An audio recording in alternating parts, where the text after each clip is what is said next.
Hello everyone. So finally हम लोग maths 1 में वापस आ चुके हैं और प्रोबेबिलिटी चैप्टर को चालू कर रहे हैं। कई लोग कमेंट कर रहे थे कि आप प्रोबेबिलिटी, फंक्शंस और बायनोमियल थ्योरम ये सारे चैप्टर्स करा दो। ओके, मैं मैथ्स को कंटिन्यू कर रहा हूँ और जल्दी पूरा का पूरा खत्म कर दूंगा, टेंशन मत लो, ठीक है। सो प्रोबेबिलिटी अभी तक आप लोगों ने बस इतना पढ़ा था, p is equal to n A upon n s. N a खटाखट पता करते थे, एन बी खटाखट पता करते थे, n b upon n s निकाल देते थे, ईजिली काम हो जाता था। बट अब आपको प्रोबेबिलिटी को as a set, as a permutation combination और कई सारी चीज़ें रिलेट करके पढ़ना है, ठीक है। सो वो सारी बातें भूल जाओ कि प्रोबेबिलिटी बहुत आसान था, प्रोबेबिलिटी हम लोग ऐसे कर लेते थे, वैसे कर लेते थे, सबसे चिंदी चैप्टर था, 1 घंटे में पूरा सॉल्व कर देते थे। ऐसा कुछ भी नहीं होने वाला है। प्रोबेबिलिटी में परम्यूटेशन कॉम्बिनेशन के सारे अब कंसेप्ट्स लगेंगे। एज अ सेट भी हम लोग इसको ट्रीट करेंगे, जिसमें सैम्पल स्पेस को हम मानेंगे यूनिवर्सल सेट और उसका जो सबसेट होगा उसको हम लोग इवेंट मानेंगे। बताऊंगा मैं सब कुछ। सेट के जितने फॉर्मूले थे वो सारे फॉर्मूले अब यहाँ भी आ जाएंगे, ठीक है। इसमें भी वेन डायग्राम जैसे कंसेप्ट आ जाएंगे, इसमें भी इंटरसेक्शन आएगा, इसमें भी यूनियन आएगा, ठीक है। तो लेक्चर मत बंद कर दो, डिसलाइक मत। अरे रुको यार, कहाँ जा रहे हो, शुरू तो करने दो। तो प्रोबेबिलिटी में बेसिक बातें तो आप लोग जानते ही हो, P is equal to n A upon n S, ये सब, ठीक है। तो शुरू करते हैं बेसिक टर्मिनोलॉजी के साथ। रैंडम एक्सपेरिमेंट, आउटकम जानते हो ना, किसी भी एक्सपेरिमेंट से जो रिजल्ट आ सकता है उसको हम लोग आउटकम बोलते हैं, ठीक है। सैम्पल स्पेस भी जानते रहोगे क्या, मतलब डाइस को आपने रोल किया तो क्या क्या आ सकता है, 1 2 3 4 5 6, तो वो एलिमेंट्स जो आ सकते हैं उसको हम लोग सैम्पल स्पेस बोलते हैं। जो एलिमेंट्स आ सकते हैं उसको हम लोग सैम्पल स्पेस बोलते हैं, ठीक है। इवेंट क्या होता है? इवेंट होता है सबसेट किसका? सैम्पल स्पेस का। लिखूं क्या? चलो ठीक है, आउटकम लिखता हूँ, आउटकम से लिखता हूँ, मतलब बिकॉज टर्मिनोलॉजी, बेसिक कंसेप्ट ये सब क्लियर रहेंगे तो ज़्यादा बेटर आपको समझ में आएगा। Outcome, what is outcome? Possible result of random experiment is called outcome.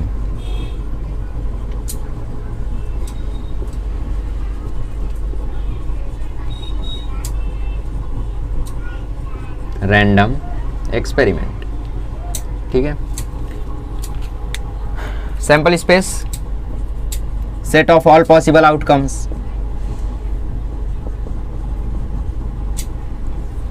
Sample space is set of all possible outcomes of a random experiment.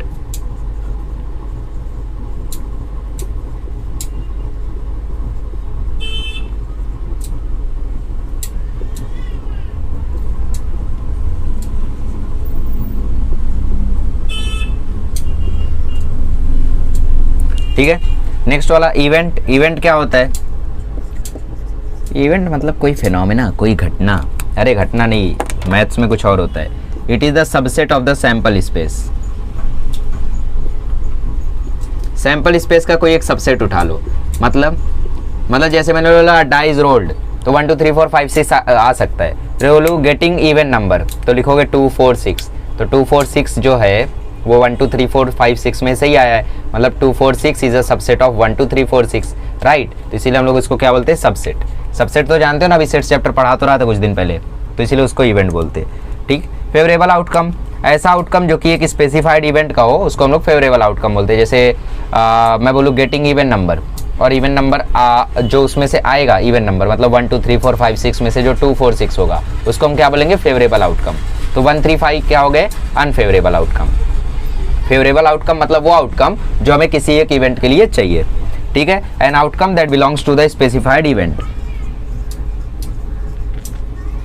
जैसे एक इवेंट को मैं स्पेसिफाई कर दूं कि यार गेटिंग वेटिंग बहुत हो गया, गेटिंग टेल, तो टेल हेड आ सकता है, तो उसमें से जो टेल है वो फेवरेबल आउटकम है। क्यों? क्योंकि उसको मैंने एक इवेंट को स्पेसिफाई कर दिया, एक इवेंट स्पेसिफाई कर दिया कि गेटिंग टेल, तो टेल क्या हो गया? Favourable outcome. हेड क्या हो गया? Unfavourable outcome. तो an outcome that belongs to the specified event. कुछ लोग सोच रहे होंगे क्या ये फालतू काम चल रहा है, क्या नोट करूँ इसको? कर लो, इंपॉर्टेंट है। An outcome that belongs to the favourable specified event, to the specified event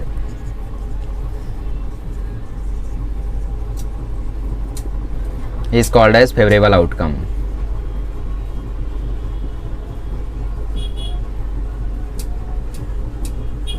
ठीक। टाइप्स ऑफ इवेंट्स आते हैं अब। एलिमेंट्री इवेंट जिसमें एक ही एलिमेंट हो, ठीक है, सिंगल आउटकम मतलब। और इम्पॉसिबल इवेंट मतलब ऐसा इवेंट जो कि आ ही ना सके कभी, जैसे आपने डाई रोल किया और बोल दिया गेटिंग नंबर ग्रेटर देन 6, तो वो तो पॉसिबल ही नहीं है। ठीक है। सर्टेन इवेंट मतलब अगर सारे पॉसिबल आउटकम्स जो हैं वो फेवरेबल आउटकम के हो, मतलब आपने बोला कि मुझे टेल और हेड ये चाहिए, और सैंपल स्पेस में क्या था, सैंपल स्पेस में तो यही रहेगा, एक कॉइन को उड़ाओगे तो क्या आएगा, हेड या टेल, और आपने बोल दिया कि मुझे हेड या टेल चाहिए भी, मतलब आपने पूरे सैंपल स्पेस की बात कर दी, तो वो होता है सर्टेन इवेंट। ठीक है। अब union of event, exhaustive event, ये सारे की बातें हम लोग बाद में करेंगे। एक्सक्लूसिव इवेंट क्या होता है ये भी मैं बताऊंगा। चलो elementary event, types of event में सबसे पहला है, चलो थोड़ा सा ट्री डायग्राम में समझते हैं, आपको ज़्यादा मजा आएगा। टाइप्स ऑफ इवेंट्स में सबसे पहला एलिमेंट्री इवेंट। मैं ये चैप्टर इसीलिए नहीं शुरू कर रहा था बिकॉज ये चैप्टर में परम्यूटेशन कॉम्बिनेशन के कंसेप्ट्स लगेंगे। ठीक है। सर्टेन इवेंट्स, इसलिए मैंने सोचा पहले वो बढ़िया तरीके से आपके सामने प्रेजेंट कर दिया जाए, तो कर भी दिया एकदम बढ़िया तरीके से। आई होप आप लोगों को समझा भी होगा, तब यहाँ पे मजा आएगा। इम्पॉसिबल इवेंट्स, ठीक है। तो एलिमेंट्री इवेंट मतलब an event consisting of a single outcome, consisting of a single outcome सिर्फ उसमें पॉसिबल हो।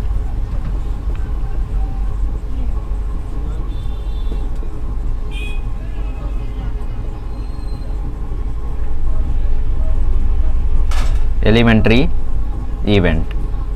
सर्टेन इवेंट मतलब जो आउटकम है वो पूरा का पूरा सैंपल स्पेस बन जाए। मतलब जैसे मैं एक डाई को रोल करूं और मैं एक इवेंट दे दूं कि getting natural number less than 7, एक डाई को मैंने रोल किया और इवेंट बोला कि getting natural number less than 7, तो 7 से छोटे नेचुरल नंबर बोलो, 1 2 3 4 5 6, अरे तो पूरा सैंपल स्पेस है, तो उसी को हम लोग सर्टेन इवेंट बोलते हैं, मतलब जिसमें पूरा का पूरा सैंपल स्पेस आ जाए। Definition: sample space is called certain event if all possible outcomes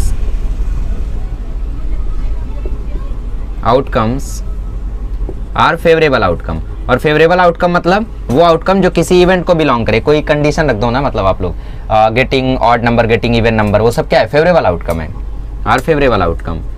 और indirectly इसका मतलब क्या है, outcome consisting of whole sample space, event consisting of whole sample space। ठीक है, हो गया सर्टेन इवेंट। इम्पॉसिबल इवेंट मतलब एम्प्टी सेट, सीधा सीधा लिख दो एम्प्टी सेट। डाई को रोल करूँ और मैं बोलूँ गेटिंग नंबर ग्रेटर देन 7, तो ये पॉसिबल है क्या, 7 से छोटा 6 है, 6 से बड़ा ही कोई नहीं है, तो 7 से बड़ा कहाँ से मिलेगा, तो ये एम्प्टी सेट हो गया। अब देखो एक होता है mutually exclusive event. Exhaustive event क्या होता है, अच्छा ठीक है, ये सब मैं बाद में बताता हूँ, सेट की कहानी है। इतना समझ में आया क्या। आउटकम मतलब पॉसिबल रिजल्ट जो कि एक रैंडम एक्सपेरिमेंट का हो सकता है। सैंपल स्पेस मतलब सारे के सारे पॉसिबल आउटकम। ठीक, मतलब डाई को रोल किया है तो कितने आउटकम्स है, 6, तो वो सारे 6 के 6 क्या हो गए, सैंपल स्पेस। इवेंट सब सेट सैंपल स्पेस का। फेवरेबल आउटकम मतलब जो आपको चाहिए, इवेंट में जो बोला है उसी को फेवरेबल आउटकम बोलेंगे। इवेंट में बोला है गेटिंग टेल, तो वो हो गया फेवरेबल आउटकम। गेटिंग हेड क्या हो गया, unfavourable. Types of event, elementary event जिसमें एक आउटकम हो, सर्टेन इवेंट जिसमें सारे के सारे आउटकम्स आ जाए, पूरा सैंपल स्पेस। इम्पॉसिबल इवेंट मतलब एम्प्टी सेट, आपने कोई कंडीशन ही कुछ और रख दी, उड़ाया सिक्का और बोला गेटिंग 1, तो उस पर तो सिर्फ हेड और टेल रहते हैं, वो बेचारा 1 नहीं दे सकता। हाँ 1 रुपया मिल सकता है, बट वो हेड और टेल के अलावा 1 नहीं दे सकता है, तो वो एम्प्टी सेट रहेगा। ठीक है, चलिए आगे बढ़ते हैं और अब एक सेट के नज़रिए से देखते हैं इसको। चलिए, तो आपने सेट में जितना कुछ सीखा था ना, NA यूनियन B का फॉर्मूला, या फिर NA union B union C का फॉर्मूला, या फिर NA कॉम्प्लीमेंट इंटरसेक्शन B, ये सारे फॉर्मूले अब यहाँ पे भी आएंगे। ठीक, अलजेब्रा ऑफ इवेंट्स समझते हैं क्या है। जैसे मैं कंडीशन दूँ, अ डाई इज रोल्ड, जल्दी से बोलो इसका सैंपल स्पेस क्या आएगा। टाइम नहीं ज़्यादा, 15 मिनट कंसेप्ट सिखाऊंगा, फिर एक्सरसाइज ही करेंगे। डाई इज रोल्ड तो 1 2 3 4 5 6 आएगा, राइट।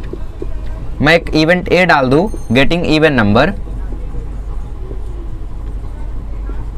नंबर, मैंने इवेंट ए डाल दिया, और बी डाल दिया गेटिंग ऑड नंबर, ठीक है। तो जरा मुझे एक बात बताओ कि ए का कंडीशन क्या आएगा, मतलब ए में कौन कौन से एलिमेंट्स आएंगे।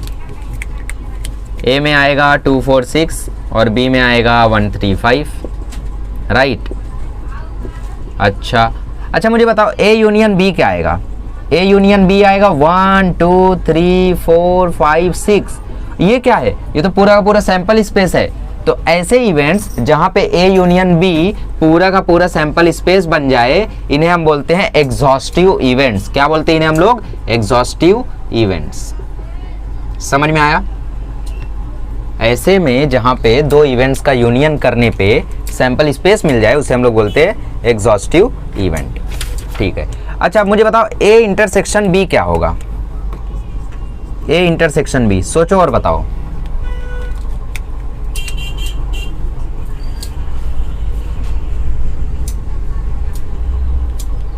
ए इंटरसेक्शन बी जहां तक आप लोगों को लग रहा होगा, जहां तक मुझे लग रहा है, आएगा फाइ या फिर नील, मतलब जीरो।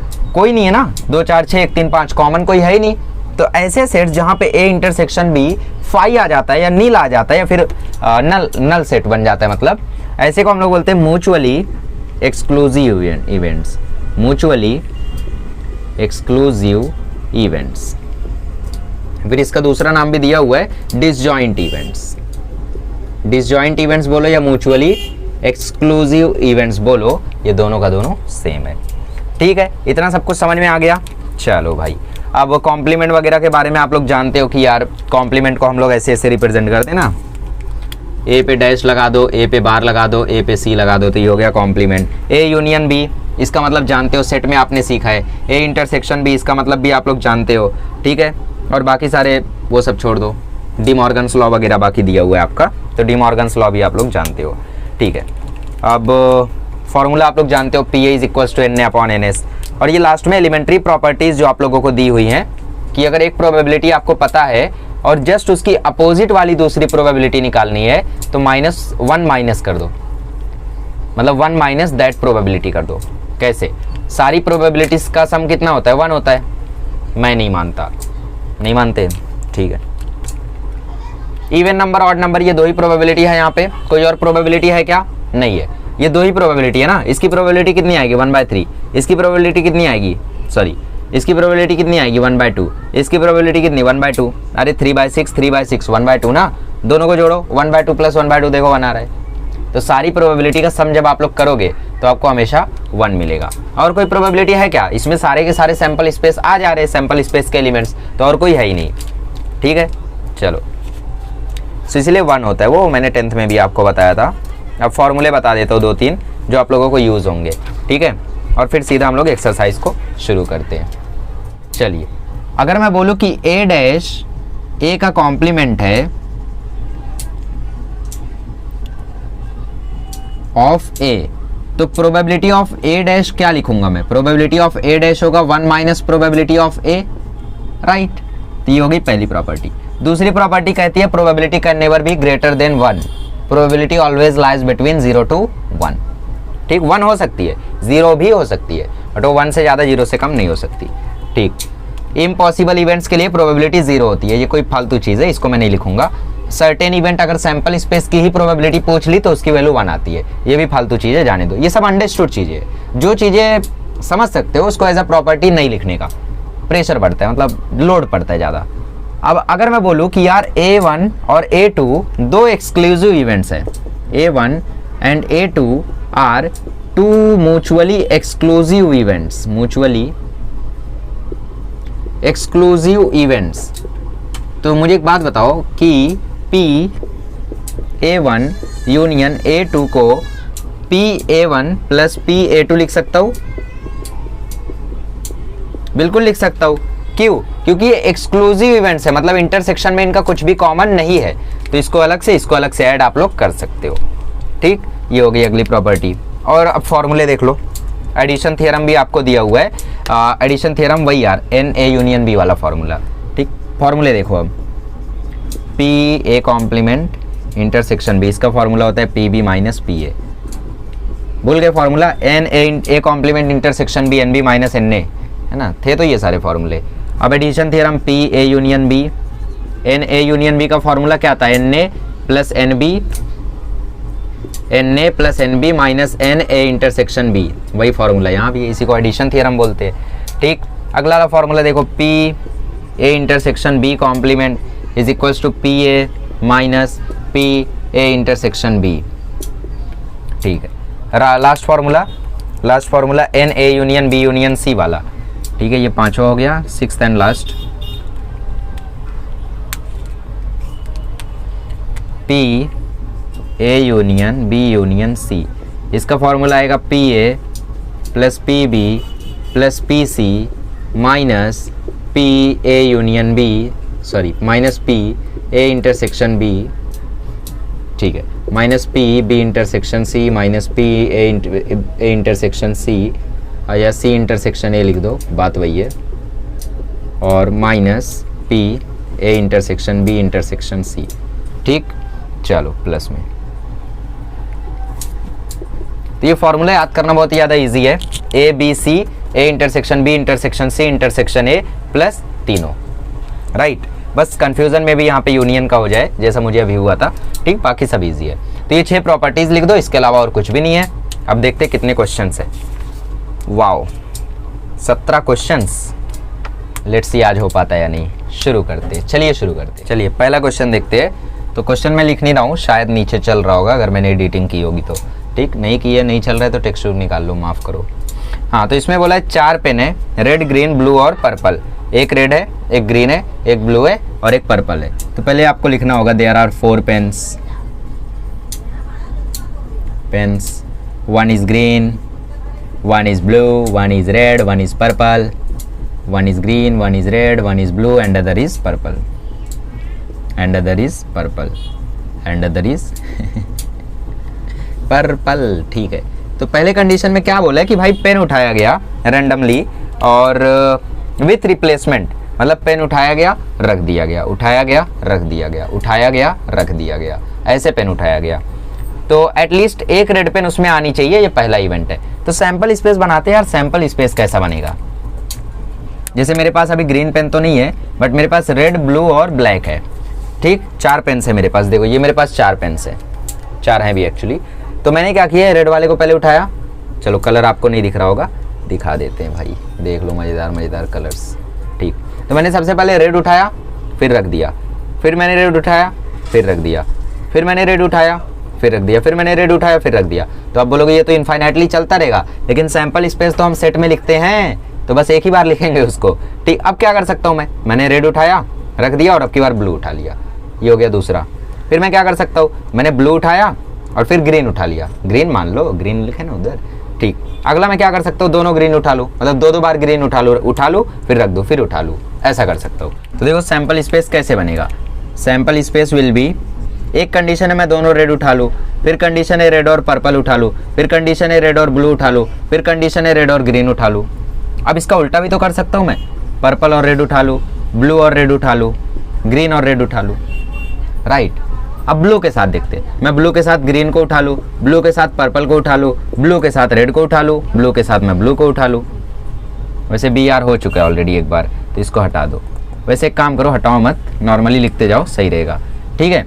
रेड के साथ ब्लू को, अब ब्लू के साथ देखते हैं, ब्लू के साथ मैं रेड को उठा लूँ, ब्लू के साथ मैं पर्पल को उठा लूँ, ब्लू के साथ मैं ब्लू को उठा लूँ, ब्लू के साथ मैं ग्रीन को उठा लूँ। अब ग्रीन के साथ मैं रेड को उठा लूँ, ग्रीन के साथ मैं पर्पल को उठा लूँ, ग्रीन के साथ मैं रेड को उठा लूँ, ग्रीन के साथ मैं ग्रीन को उठा लूँ। फिर पर्पल बचा, पर्पल के साथ मैं रेड को उठा लूँ, पर्पल के साथ मैं ब्लू को उठा लूँ, पर्पल के साथ ग्रीन को उठा लूँ, पर्पल के साथ पर्पल को उठा लूँ। और कोई बचा क्या? नहीं। तो NS आ गया आपका 16, ठीक। अब कंडीशन ए, मतलब इवेंट ए आपसे कहता है at least 1 red pen, at least 1 red pen, एक रेड पेन तो रहना ही चाहिए भाई, उससे ज़्यादा रहेगा तो भी कोई दिक्कत नहीं है, हम सह लेंगे थोड़ा सा। तो किसको किसको लाएंगे, इसको इसको इसको इसको इसको इसको, बस कितने आ गए, 3 4 7 लोग आ गए। सो RR RP RB RG RB GR, आप बोलोगे RB 2 बार आ गया, नहीं ये BR है एक्चुअली। इसमें बोला है 1 आफ्टर रिप्लेसमेंट, मतलब ऐसा भी तो हो सकता है कि आप पहले ब्लू उठा लो फिर रेड उठाओ, तो दोनों अलग अलग बात हो गई, और फिर PR, ठीक है। सो जरा देख लेते हैं, प्रोबेबिलिटी भी पता करना था क्या, RR GR RB, ठीक है। सो प्रोबेबिलिटी नहीं पता करना है, सिर्फ सैंपल स्पेस बना के छोड़ देना है। ओके, टेक्स्ट बुक में भी ऐसे कि 2 pens of the same colour are not selected, मतलब अब की बार क्या होगा, BB PP GG RR, ये चारों लोग नेग्लेक्ट हो जाएंगे, बाकी 12 लोग आ जाएंगे, ठीक। B क्या है इवेंट, इवेंट बी है two pens of a same colour are not selected, 2 pens of same colour are not selected, तो हटा देंगे। तो बी क्या आएगा, बी आएगा R P, R B, R G, B R, B P, B G, G R, G P, G R again, मतलब ये R G है, अच्छा आर जी आ चुका है, तो जी आर से जी आर दो बार हो गया यार, ये क्या कहना चाहता था फिर, अच्छा ये जी बी है फिर, ठीक है जी बी लिख दो, देख लेना थोड़ा बहुत अगर इधर भी हुआ होगा फिर R G, G R, P R इधर, ठीक देख लेना, अगर मैंने ऐसा उल्टा लिख दिया तो माइंड मत करना, जी बी, ठीक G B, P R, P B और P G, P R, P B और पी जी, ठीक सैंपल स्पेस बनाने बस बोला है, तो इसलिए सैंपल स्पेस बना के यहाँ पे भी छोड़ दिया है, ठीक है समझ में आ गया ये क्वेश्चन। चलो आगे बढ़ते हैं। अब क्वेश्चन नंबर 2 तो आपके 10th के लेवल का है, तो सोच रहा हूँ स्किप कर दूँ, नहीं करूँगा, टेंशन मत लो।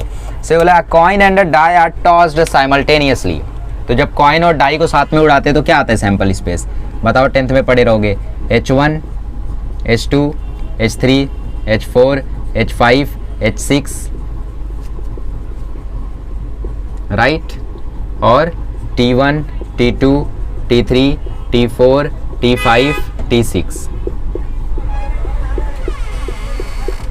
कंडीशन ए में बोलते हैं getting an odd number, getting a tail and an odd number, getting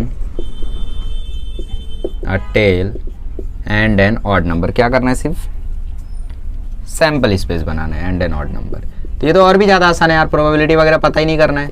तो टेल और ऑड नंबर कहाँ कहाँ आ रहा है देखो, T1, T3, T5, ठीक। बी क्या बोलता है, गेटिंग अ प्राइम नंबर, किसी के भी साथ चलेगा, बस प्राइम नंबर रहना चाहिए, ठीक है, गेटिंग अ प्राइम नंबर। सो कौन कौन आ जाएगा गेटिंग अ प्राइम नंबर में, H2, T2, H3, T3, H5, T5, right. चलो सी क्या बोलता है, सी बोलता है getting a head and a perfect square, getting a head and perfect square. So भाई परफेक्ट स्क्वायर मतलब वो नंबर जिसका रूट इंटीजर हो, परफेक्ट स्क्वायर मतलब वो नंबर जिसका रूट इंटीजर हो, इंटीजर मतलब पॉइंट में ना हो, 1.2 पॉइंट ऐसा ना हो, ठीक। तो सी का आंसर आएगा H1 और H4, क्योंकि 3 का रूट 1.73, 2 का रूट 1.41, 5 का रूट 2.25, तो ये सारे पॉइंट्स में, ठीक, खाली यही पॉइंट में नहीं है, तो H1 H4, 4 का रूट 2, 1 का रूट 1, ठीक, तो ये हो गया सी का आंसर, हो गया और कुछ नहीं। आगे बढ़ते हैं, चलिए थर्ड क्वेश्चन से हंगामा शुरू। क्वेश्चन में बोलता है find ans for each of the following random, चलिए तो क्वेश्चन में बोला है form an earning containing 5 gold and 3 silver coins, 3 coins are drawn at random, मतलब 5 गोल्ड कॉइन है, 3 सिल्वर कॉइन है, जिसमें से 3 कॉइन को हमें सिलेक्ट करना है। क्या कहा, सिलेक्ट करना है, हाँ, तो कॉम्बिनेशन वाला कंसेप्ट लगेगा यहाँ पे। मैंने आपको बताया अरेंज करने बोले तो परम्यूटेशन, सेलेक्ट करने बोले तो कॉम्बिनेशन। तो यहाँ पे एनएस आपको निकालना है, ठीक, मतलब सैंपल पॉइंट्स आपको निकालने, मतलब कितने वेज हैं, इनडायरेक्टली वो आपसे कॉम्बिनेशन करवा रहा है। तो देयर आर 5 गोल्ड कॉइन्स, इसमें भी आपको थ्योरी लिखनी होगी, मैं कई जगह पर नहीं लिखूंगा, आप लिखेंगे there are 5 gold coins and 3 silver coins, 3 coins are drawn randomly, 3 coins are drawn randomly, ठीक, 3 कॉइन्स ऐसे रैंडमली चूज किए गए, तो 8 में से 3 को सिलेक्ट कर रहे हो, तो एनएस क्या आ जाएगा 8C3, आंसर बोलो 8 factorial upon 3 factorial into 8 minus 3 factorial that is 5 factorial, तो इसका आंसर आ जाएगा 8 into 7 into 6 upon 6, 6 cancel, answer 56। तो 56 यहाँ पे एनएस मतलब सैंपल पॉइंट्स हैं, ठीक है। 5 letters are to be placed into 5 envelopes such that no envelope is empty, इसके लिए कितने वेज होंगे, अब 5 लेटर्स है तो लिखना पड़ेगा थोड़ा सा कि यार there are 5 letters and 5 envelopes, each letter has to be placed in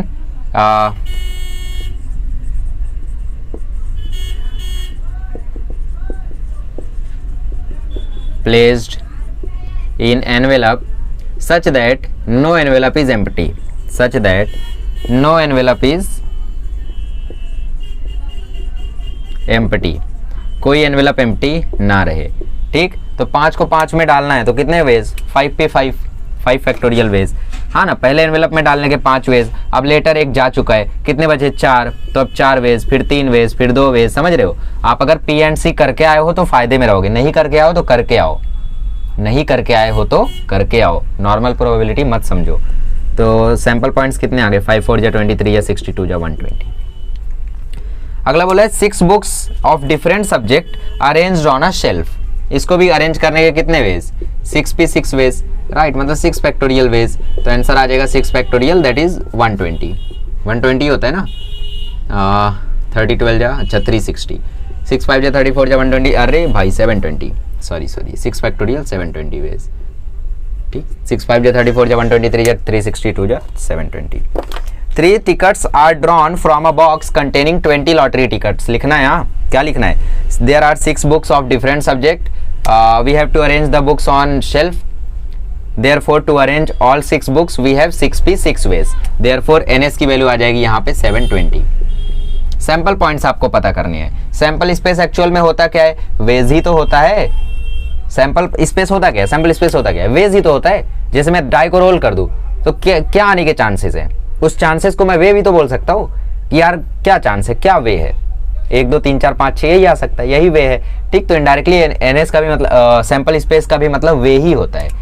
ठीक, 3 tickets are drawn from a box containing 20 lottery tickets. तो यहाँ पे लिखना होगा थोड़ा सा, मतलब कभी कभी आप लिखो, कभी कभी मैं लिखूंगा। There are 20 tickets in a lottery box, 20 lottery tickets in a box ऐसा लिखो, लॉटरी बॉक्स नहीं। ठीक है, there are 20 tickets in a box, we have to choose any 3 of them, any 3 of them, therefore ans is equals to 20c3, 20 में से 3 चुनना है।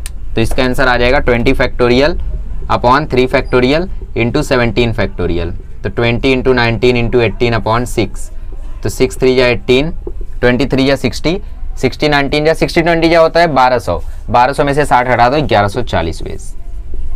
ठीक, मतलब एनएस की वैल्यू कितनी आ गई, एनएस की वैल्यू आ गई 1140, दैट्स इट। हार्ड लगा इसमें कुछ, पी एंड सी अगर किए हो तो हार्ड नहीं लगा होगा। 1140 720 120 56, ठीक है, सारे करेक्ट है। आगे बढ़ते हैं, चलिए। तो क्वेश्चन नंबर 4 में 2 फेयर डाइस आर थ्रोन, मतलब अ डाइस इज थ्रोन 2 टाइम्स, 36 आते थे ना जिसके आंसर वो, तो वाले का आंसर हम लोग पता करते हैं 4th। सबसे पहले इसका सैंपल स्पेस बनाते हैं, बड़ा सा सैंपल स्पेस बनेगा, 10वीं के लेवल का सवाल है। कंसेप्ट समझे तो ई और एफ खुद से पता कर सकते हो। मैं क्या बोल रहा था, पॉज करो और एक बार खुद से सॉल्व करो, गारंटी देता हूँ अगर ढंग से समझे तो एफ तक पूरा का पूरा करेक्ट आएगा, पूरा मतलब पूरा क्वेश्चन ही कर ले जाओगे। ठीक है, तब तक मैं सैंपल स्पेस बनाता हूँ, टाइम भी बच जाएगा आपका, राइट। बनाते हैं सैंपल स्पेस, 1 1 1 2 1 2 2 2 3 2 4, लीजेंड लोग स्किप कर रहे, 3 1 3 2 3 4 3 5 3 6 4 1 4 2 4 3 4 4 4 5 4 6 5 1 5 2 5 3 5 4 5 5 5 6 6 1 6 2 6 3 6 4 6 5 6 6। ठीक, comma comma comma comma comma comma comma comma comma comma comma, कहीं पे छूट जाए तो माफ़ कर देना। ठीक, वैसे भी चलता है, कौन सा मेरे को इस पे मार्क्स मिलेगा, मार्क्स तो आपको लेना है, राइट। ठीक, मार्क्स ना है तो मेरे ऊपर इल्ज़ाम डाल देना। तो एनएस की वैल्यू आ गई यहाँ पे 36। प्रोबेबिलिटी पता करनी है क्या, सैंपल स्पेस लिखना है और फेवरेबल आउटकम लिखने हैं, मतलब वही सैंपल स्पेस लिखना है आपको। Sum of number on 2 dice is divisible by 3 और 4, मतलब अगर हम दोनों का सम करें, जैसे 1 1 है, 1 + 1 2, तो ये जो 2 आ रहा है या ये तो 3 से डिविजिबल हो या तो 4 से डिविजिबल हो, दोनों में से किसी एक का भी डिविजिबल है तो लिख दो। और लिखे उधर एंड लिखा होता तो दोनों से डिविजिबल रहना चाहिए, तो उसमें ये वाला नंबर आता 6 + 6 वाला। ये 12 क्या है, 3 से भी डिविजिबल है 4 से भी डिविजिबल है, तो सिर्फ ये वाला आता 6 6 वाला। ठीक है, तो ए क्या है, sum of number on 2 die is divisible by 3 और 4। लिख देता हूं, sum of number on 2 dice is divisible by 3 और 4। 3 या 4 से जरूर डिविजिबल रहना चाहिए। 3 से रहेगा तो भी चलेगा, 4 से रहेगा तो चलना ही है। तो ए का आंसर क्या क्या आएगा देखो, 1 3 आएगा, 1 2 आएगा, 1 5 आएगा, और कोई आएगा पहले में से, नहीं आएगा। अब यहाँ से 2 1 आएगा, 2 2 आएगा, 2 4 आएगा, 2 6 आएगा, राइट। 3 1 आएगा, 3 3 आएगा, 3 5 भी आएगा, 3 6 नहीं आएगा, 3 4 नहीं आएगा, 3 1 आएगा, वो तो हो चुका ना, 4 4 2 आएगा, 3 6 आएगा ना, एक्चुअली 3 से डिविजिबल होगा। यस यस, कोई मिस ना हो जाए यार, ध्यान से, ठीक। 4 2 आएगा, 4 3 नहीं आएगा, 4 4 आएगा, 4 5 भी आएगा, 4 6 नहीं आएगा, 5 1 आएगा, 5 4 आएगा, 5 3 भी आएगा, 5 5 नहीं आएगा, 5 6 भी नहीं आएगा, 6 1 6 2 आएगा, 6 3 आएगा, 6 5 आएगा, 6 6 आएगा, 6 4 6 3 6 1 6 2, ठीक। और कोई नहीं आएगा, देख लेंगे अभी आंसर को। तो यहाँ पे एन ए कितना आया, एन ए की वैल्यू आई 1 2 3 4 5 6 7 7 7 14 6 20, एन ए की वैल्यू आ गई 20।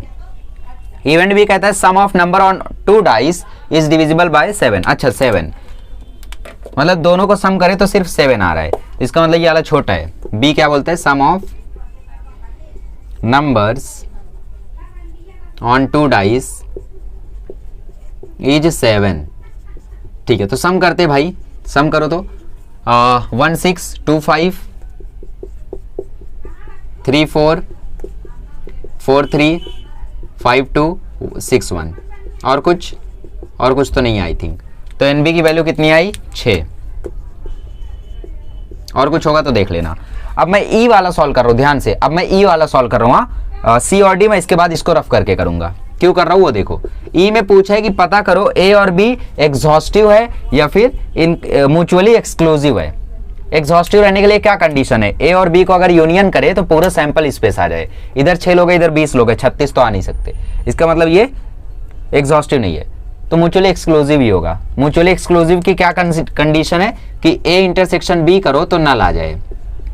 देखो नल आ रहा है क्या, कुछ भी इसमें से इसमें मैच कर रहा है, ऑब्वियसली नहीं करेगा, क्योंकि इधर दोनों डाइस का सम 7 है, और 7 ना 3 से डिवाइड होता है ना 4 से डिवाइड होता है। तो करके देख लेना, ये 5 आएगा।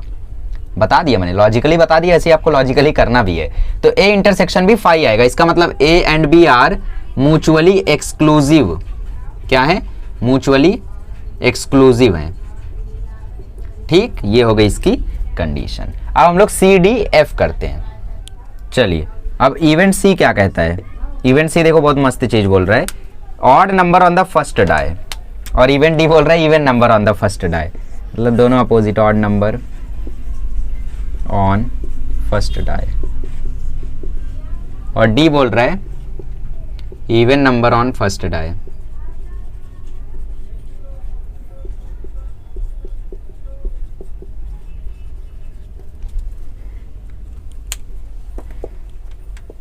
ठीक, तो सी का देखो सैंपल स्पेस, पहला वाला नंबर ऑड रहना चाहिए, मतलब ये वाली लाइन आ जाएगी, ये वाली लाइन आ जाएगी, ये वाली लाइन आ जाएगी। लिख के दिखाओ। ठीक है भाई, लिखता हूँ, देखो 1 3 1 4 1 5 1 6 3 1 5 1 5 2 5 3 5 4, कॉमा मैं नहीं लगाऊंगा, 5 6 3 2 3 4 3 3 3 4 3 5 3 6। ठीक, चलो कहीं कहीं पे लगा दिए कॉमा, सो नेवर माइंड।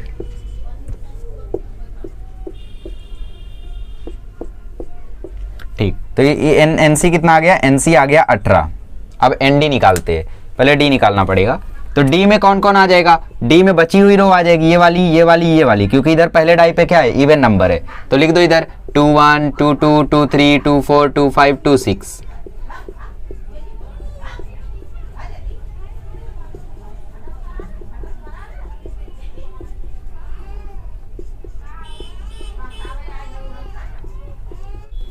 ठीक है, इधर आ जाएगा 61,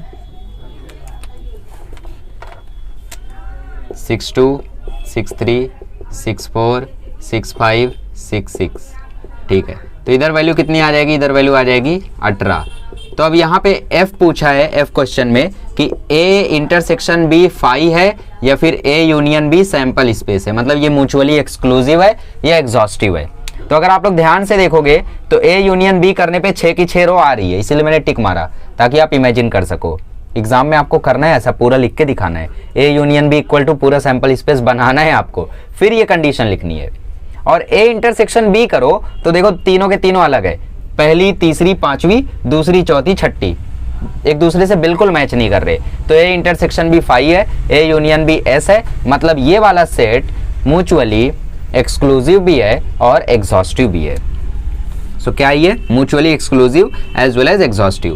A and B are, sorry C and D थे ना ये, ठीक है ठीक है ठीक है ठीक है ठीक है ठीक है, कोई दिक्कत नहीं है, छोटी सी गलती, C and D, C union D।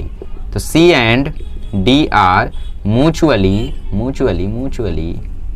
Exclusive as well as exhaustive. ठीक है, म्यूचुअली एक्सक्लूसिव भी है एज वेल एज एग्जॉस्टिव भी है। चलिए आगे बढ़ते हैं, अगला क्वेश्चन करते हैं। चलिए फिफ्थ क्वेश्चन आपका वो पेन वाले जैसा है। क्वेश्चन में बोला a bag contains 4 cards marked as 5, 6, 7, 8, find the sample space. अगर उनको रिप्लेसमेंट के साथ लिया जाए और बिना रिप्लेसमेंट के लिया जाए तब कैसा होगा। इसका मतलब है कि जैसे मेरे पास ये 4 पेन है, विथ रिप्लेसमेंट का मतलब मैंने ऑलरेडी आपको बता दिया है। विथ रिप्लेसमेंट का मतलब मैंने ये उठाया फिर रख दिया फिर दोबारा उठाऊं, और विदाउट रिप्लेसमेंट एक बार उठाया गायब, अब मैं दूसरा उठाऊंगा। विदाउट रिप्लेसमेंट में क्या होगा, कलर्स रिपीट नहीं होंगे, मतलब नंबर्स रिपीट नहीं होंगे, बस यही फर्क रहेगा। ठीक, so there are 4 cards marked as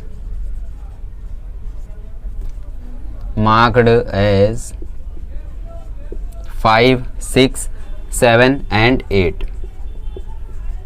ठीक, कोई दिक्कत नहीं है।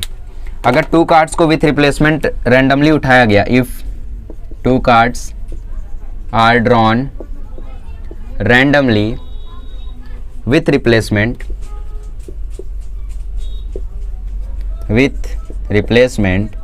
देन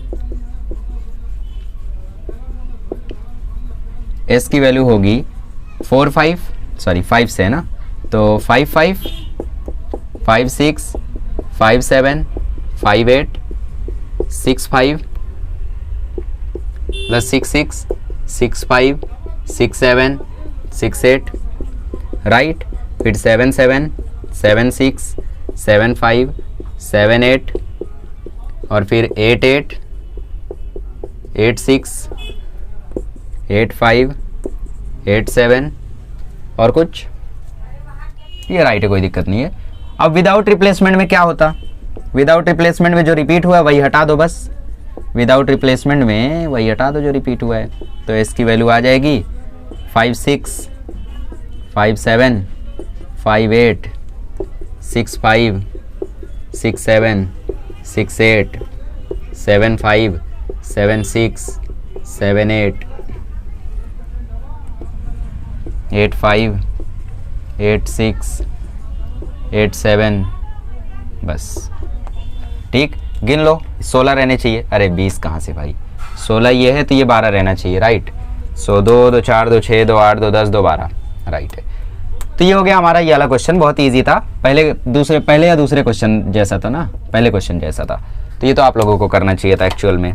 ठीक है, सो नेक्स्ट वाला क्वेश्चन करते हैं। Fair die is thrown 2 times. अरे भाई फिर से डाई आ गई, अरे चलिए करते हैं। चलिए क्वेश्चन नंबर 6 करते हैं, फिर से डाई वाला केस। आई थिंक आज हम लोग 7th तक ही कर पाएंगे, because already 40 minutes I think हो गए, राइट। चलिए, और वैसे भी ये वाला क्वेश्चन और 7वां क्वेश्चन बहुत बड़ा है, ठीक है। फिर अगला लेक्चर सिर्फ 30 मिनट का होगा। फिर एक काम करते हैं, इसी क्वेश्चन को आज का लास्ट क्वेश्चन बना देते हैं और फिर अगले लेक्चर से छोड़ो, अभी करते हैं। ठीक, सो 2 डाई को रोल किया गया, एक डाई को 2 बार रोल किया तो सैंपल स्पेस सेम ही रहता है।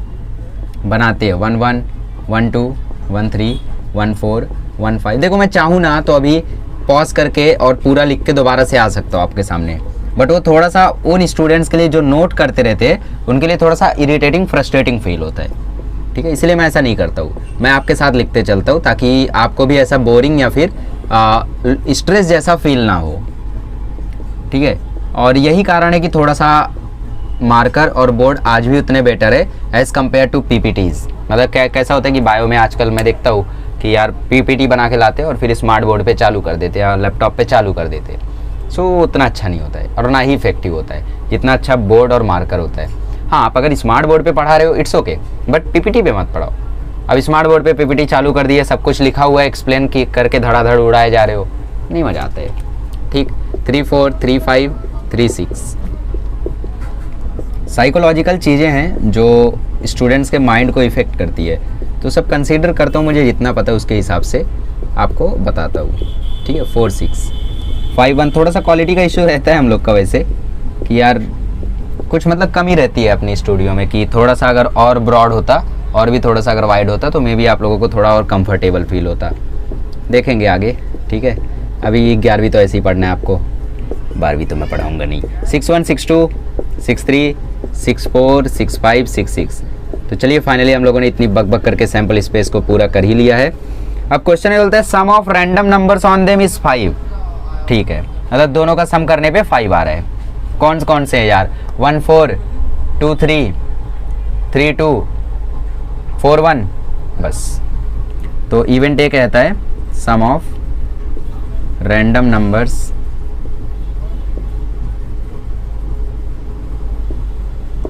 On them is 5। तो a इज इक्वल्स टू आएगा 1 4 4 1 2 3 3 2, बस, ठीक है। Sum of the number on them is at least 8, मतलब 8 रहना चाहिए, 8 से ज़्यादा रहेगा तो भी चलेगा। कंडीशन भी क्या है, कहता है कि sum of the numbers on them is at least 8 तो रहना ही चाहिए, 8 से ज़्यादा रहेगा तो भी चलेगा। तो देखते हैं 4 4 3 5 3 6 2 6 4 5। पब्लिक सोच रही है यार 3 6 कैसे आ गया, ये तो 9 हो रहा है। भाई एटलीस्ट लिखा है, मैं बोलूँ तुम्हारे एटलीस्ट 35% तो आने चाहिए। 40% आ गए तो खुश नहीं होगे? ओ भंडारा दे दोगे तुम तो खुश होगे ना 8 से 35 से ज़्यादा आने पे, तो चलेगा ना वो आपको, या 35 ही चाहिए? नहीं हमें गांधी अवार्ड चाहिए, नहीं, ऐसा नहीं होता है। एटलीस्ट का मतलब ये होता है कि उतना या उतने से ज़्यादा। एटमोस्ट का मतलब उससे ज़्यादा नहीं, उससे कम खेलोगे तो चलेगा। बेटा आज तुम 3 ही घंटा मोबाइल चलाओगे तो 3 घंटे से कम चलाओगे तो दिक्कत नहीं होगी, पेरेंट्स को खुशी रहेंगे, ठीक है।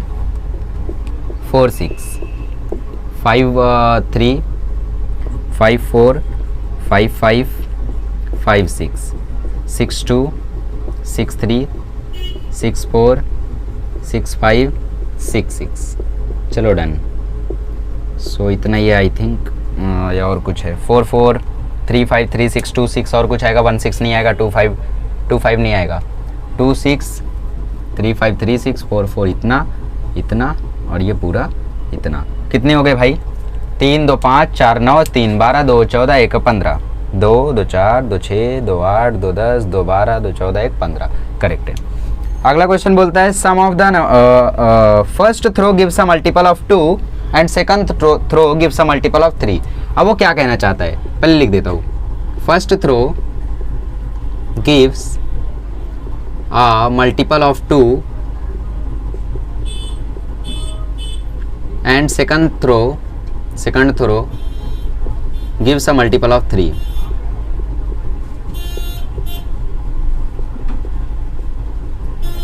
ठीक है, मतलब पहले डाई पे 2 का मल्टीपल और दूसरे डाई पे 3 का मल्टीपल होना चाहिए, तो वो यहां से शुरू होगा, ठीक है। सो ये वाली रो से 2 2 और 2 3 और 2 6 आएंगे, ठीक। पहला 2 का मल्टीपल और दूसरा 3 का मल्टीपल, और फिर 4 पे जाएंगे, पहला 2 का मल्टीपल और दूसरा 3 का मल्टीपल, फिर 6 पे जाएंगे, पहला 2 का मल्टीपल और दूसरा 3 का मल्टीपल। तो यहाँ पे आएंगे C इज इक्वल्स टू 2 3 2 6 4 3 4 6 6 3 6 6, ठीक। 2 का मल्टीपल पहला और 3 का मल्टीपल दूसरा। फिर कंडीशन में बोलता है product of the number on them is 12। 12 किसका किसका प्रोडक्ट आएगा, 2 6 का, 3 4 का, 4 3 का, 6 2 का, और किसी का नहीं आएगा। तो डी में आएगा 2 6 3 4 4 3 6 2, और कुछ नहीं आएगा। ठीक है, सो ये हो गया हमारा 2 डाई का। अगला क्वेश्चन भी कर ही लेते हैं।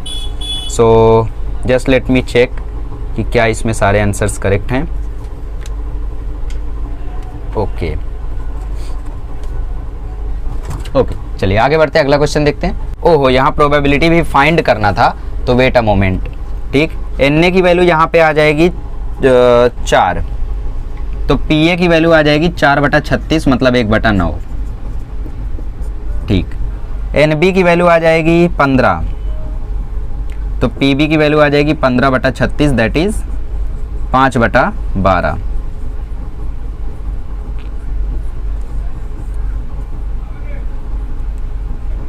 ठीक है, अब पी सी की वैल्यू निकालते हैं। एन सी की वैल्यू है यहाँ पे 6, तो पी सी की वैल्यू आ जाएगी 6/36 दैट इज 1/6। एन डी की वैल्यू निकालते हैं, तो ये है 4, तो पी डी की वैल्यू आ जाएगी 4/36 दैट इज 1/9। ठीक है, चल बेटा नहीं 1/9 ऐसा बोल रहा हूँ मैं। ठीक है, तो ये इस तरीके से आप लोग फाइंड कर सकते हो। 7th करते हैं। चलिए, तो कार्ड्स, यहाँ पे कार्ड्स का क्वेश्चन है 7th वाला। 2 कार्ड्स आर ड्रॉन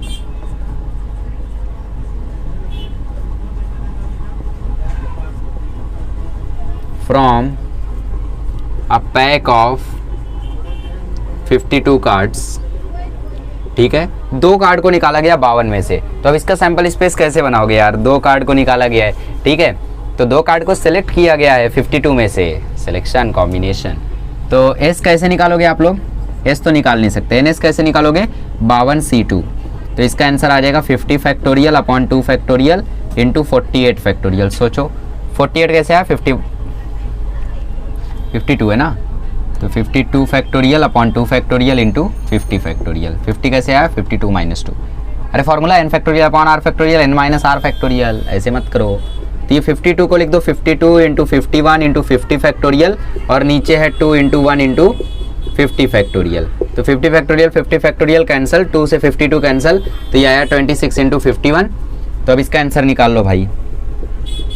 6 1 जा 6, 6 5 जा 30, 2 1 जा 2, 2 5 जा 10, 6 2 3 1, 13 2 6।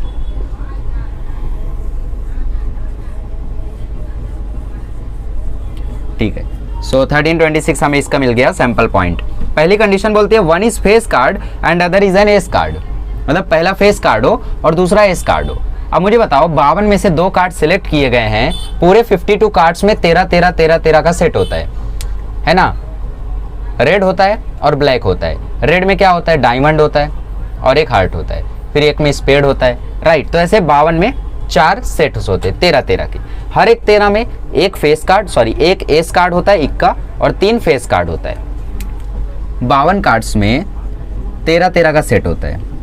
जानते रहोगे ना, कार्ड्स तो मैंने खेला नहीं है इतना ज़्यादा, मतलब खेला ही नहीं है इतना ज़्यादा क्यों बोल रहा हूँ मैं, तो कार्ड्स मैंने खेला नहीं है, बट थ्योरी के हिसाब से बता रहा हूँ। 13 13 13 13 कार्ड्स होते हैं। ठीक है, red card, black card, okay.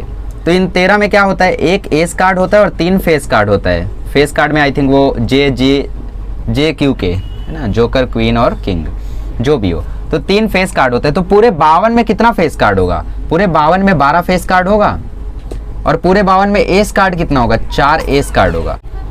तो फेस कार्ड जो है, कंडीशन क्या कहती है, कंडीशन ए कहती है 1 is face card and other is an S card. पहला फेस कार्ड हो और दूसरा एस कार्ड हो। तो यार हार्ट, डायमंड, स्पेड और क्लब, चारों में से एस कार्ड निकालो, तो 4 आया। चारों में से फेस कार्ड निकालो, 12 आया। तो इन 12 फेस कार्ड्स में से कोई एक फेस कार्ड आ सकता है। और यहाँ पे एंड वर्ड यूज किया है, मतलब यहाँ लगेगा मल्टीप्लीकेशन प्रिंसिपल। ठीक, तो 12C1। 12C1 क्यों, क्योंकि हमें एक फेस कार्ड चाहिए 12 में से। कुछ लोग बोल रहे हैं सर आप 52C12 क्यों नहीं ले रहे हो, क्योंकि हमें 12 कार्ड्स नहीं चाहिए, हमें फेस कार्ड चाहिए। तो फेस कार्ड तब मुझे मिलेंगे जब मैं फेस कार्ड में से ढूंढूंगा उन्हें। इधर तो 52 कार्ड है, दुक्का मिल गया तो क्या करोगे, है ना। और क्या होता है, फिर 5 को क्या बोलते हैं, पक्का ठीक है, जो भी हो, तो वो सब मिल गया तो क्या करोगे, तो तुम्हें सिलेक्शन वहां से करना है जहां से तुम्हें कंफर्म वो मिले। तो फेस कार्ड में से एक फेस कार्ड निकालोगे तब ना मिलेगा, 52 में से कहां निकालने जा रहे हो, तो 12C1 आएगा इनटू एस कार्ड कब मिलेगा, 52 में से निकालोगे तब मिलेगा या एस में से निकालोगे तब मिलेगा, एस में से ना, तो 4C1। तो Na की वैल्यू आ गई 12C1 इंटू 4C1।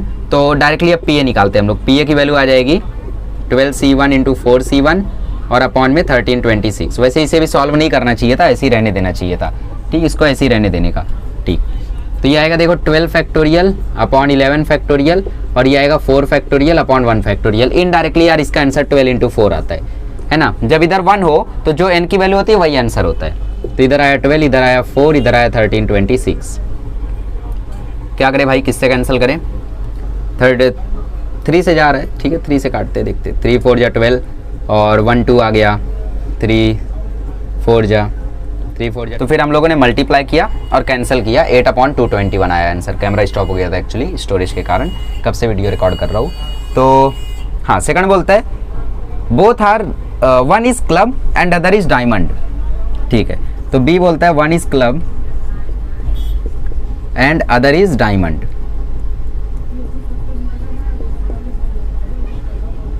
अब क्लब कार्ड कहां से निकलेगा, क्लब कार्ड इन्हीं 13 में से तो निकलेगा, और डायमंड कहां से निकलेगा, ये 13 में से निकलेगा, डायमंड बोलो ना, हाँ। तो क्लब इन 13 में से निकलेगा, डायमंड इन 13 में से निकलेगा। 52 में मत ढूंढने जाना, उधर क्लब डायमंड स्पेड और हर्ट चारों के चारों है। तो आपको ढूंढना है 13C1 में से, 13C1 में से, ये हो गया आपका NB। तो PB क्या आ जाएगा, PB आ जाएगा 13 इंटू 13 अपॉन 1326। जहाँ तक मुझे लगता है ये 13 से जा रहा है 102 जा, ठीक है, और ये भी 13 से जाता है, सही में 13 6 जा, नहीं वो तो 17 6 जा होता है। तो 13/102 इज द आंसर, ठीक, समझ में आया। 13C1 क्यों लिया, क्योंकि 13 कार्ड्स है, उसमें से एक चाहिए, 1 ना, एंड यूज किया इसलिए मल्टीप्लीकेशन। और बोला होता तो यहाँ प्लस लगाते हम लोग, एडिशन प्रिंसिपल यहाँ पे लिखना भी पड़ेगा आपको, बाय मल्टीप्लीकेशन प्रिंसिपल। थ्योरी वगैरह एक बार देख लेना नोट्स में, ठीक, उस हिसाब से थ्योरी को थोड़ा सा लिखना ताकि मार्क्स स्कोर हो।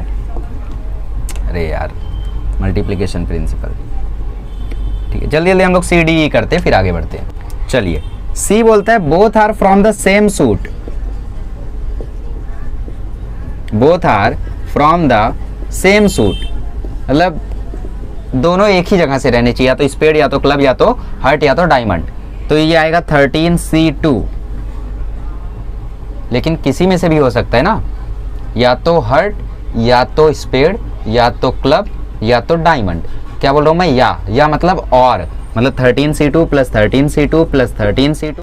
तो वो 13 में से 13 वो कोई भी सूट हो सकता है ना, तो कोई भी मतलब एडिशन प्रिंसिपल और, तो इसलिए प्लस करके मैंने लिखा। तो इसको अब मैं लिख सकता हूँ 4 इंटू 13C2, ये हो गया मेरा NC। अब PC क्या आ जाएगा, PC आ जाएगा 4 इंटू 13C2 अपॉन 1326। तो इसकी वैल्यू निकाल लो, 4 इंटू 13 फैक्टोरियल, मैं वैल्यू डायरेक्टली लिखता हूँ, ठीक है। इसकी वैल्यू आएगी 13 इंटू 12 अपॉन 2, मतलब 13 इंटू 6। कैलकुलेट आप लोग कर लेना एक बार, कुछ गलती हुई हो तो 102, ठीक है, 3 और 56, सॉरी 51, फिर 3 17, तो 4/17 इसका आंसर आ गया, ठीक है। चलिए D वाला करते हैं खटाखट, स्टोरेज फुल हो गया एक्चुअली, ज़्यादा देर वो टिक नहीं पाएगा। बोथ आर रेड कार्ड्स, दोनों रेड कार्ड्स हैं। अब रेड कार्ड्स कहाँ से आएंगे, 26 में से आएंगे, 26 रेड होते, 26 ब्लैक होते, तो ये ND आपका सीधा सीधा आ गया 26C2। तो PD क्या आएगा, PD आएगा 26C2 अपॉन 1326। समझ में आया। तो इसका आंसर आ जाएगा 13 इंटू 25। सॉल्व करना इस फैक्टोरियल को, तो ये फैक्टोरियल ओपन होके बनेगा चलो ओपन कर ही देता हूँ, 26 इंटू 25 अपॉन 2। जो 24 फैक्टोरियल आता है वो नीचे वाले से कट जाता है, इसलिए उसको लिखा ही नहीं, और अपॉन 1326। और ये 2 क्या है, R फैक्टोरियल, तो ये 2 13 जा, 13 102 जा, तो आंसर आ गया 25/102, राइट।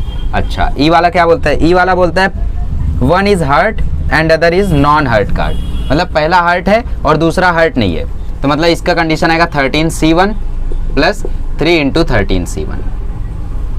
एंड बोला है तो यहाँ मल्टीप्लाई, नहीं समझा, देखो हर्ट कार्ड कितने हैं यहाँ पे 13, तो ये आ गया 13C1 एंड मतलब मल्टीप्लिकेशन प्रिंसिपल, तो multiplied by non heart card कितने है 39 है ना, 52 में से 13 गया तो 39 ना, तो उसमें से एक, तो 13C1 इंटू 39C1 ये हो गया हमारा NE, तो N ऑफ E आ गया हमारा 13C1 का आंसर 13 और 39C1 का आंसर 39, तो P ऑफ E का आंसर आ जाएगा 13 इंटू 39 अपॉन 1326, तो ये अच्छा आंसर ये ना 39 अपॉन 102। अब इसको चाहो तो 3 से कैंसिल कर दो, तो आंसर आ जाएगा 13 अपॉन 34, ठीक है। So 13 upon 34 is the final answer and I think this has been done.